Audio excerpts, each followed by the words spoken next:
હાલો મિત્રો, આજે આપણે બનાવશું લસણિયા સેવ મમરા બાલાજી જેવા। હવે આપણે આ મમરાને તળી નાખશું। પહેલાં આપણે તેલ આવીને તૈયાર થઈ ગયું છે, બહુ નહીં આવવા દેવાનું, મીડિયમ આવવા દેવાનું। પછી આપણે આ રીતના ઝારામાં આપણે મમરા તળવાના છે। મમરાને સેજ આવી રીતના ગમે એ વસ્તુથી કરી નાખવાના।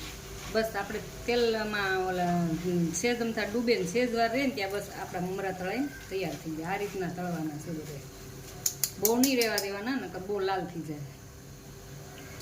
આ રીતના આપણે પહેલાં બધા મમરા તળી લઈશું। આપણે આ લસણ ફોલેલું છે, મોટી છે એટલે આપણે 8 થી 10 કળી લીધી છે।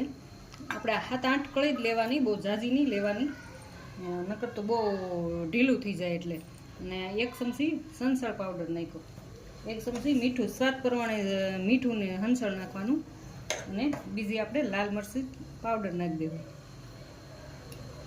આ આપણે 3 ચમચી નાખશું મોટી। હવે આને આપણે મિક્સર જારમાં ક્રશ કરી નાખશું। આપણે આ મિક્સર જારમાં ક્રશ થઈ ગયો। હવે એમાં આપણે ઓલા મમરા તેડાની ગરમ તેલ નાખી દેવાનું।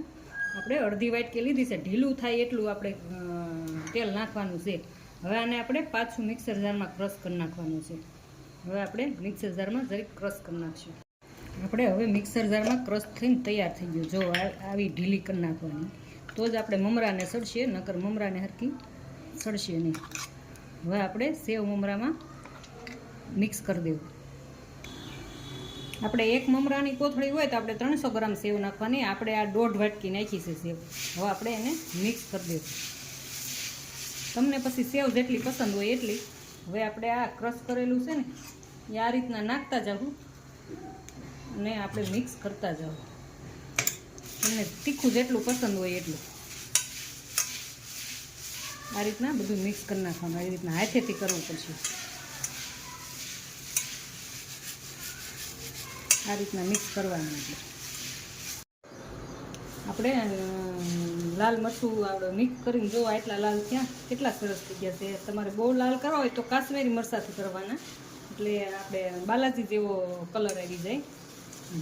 આપણે મમરા ભેળવીને મિક્સ થઈ ગયા, જો જોતાં જ ખાવાનું મન થાય એવા બન્યા છે। સવારે નાસ્તામાં, રોંઢે નાસ્તામાં, લંચ બોક્સમાં બાળકો માગીને ખાય એવા બન્યા છે। પસંદ આવે તો શેર કરજો, લાઈક કરજો ને સબસ્ક્રાઈબ કરજો। કેવા લાગ્યા એ મને કોમેન્ટ બોક્સમાં જણાવીને કહેજો।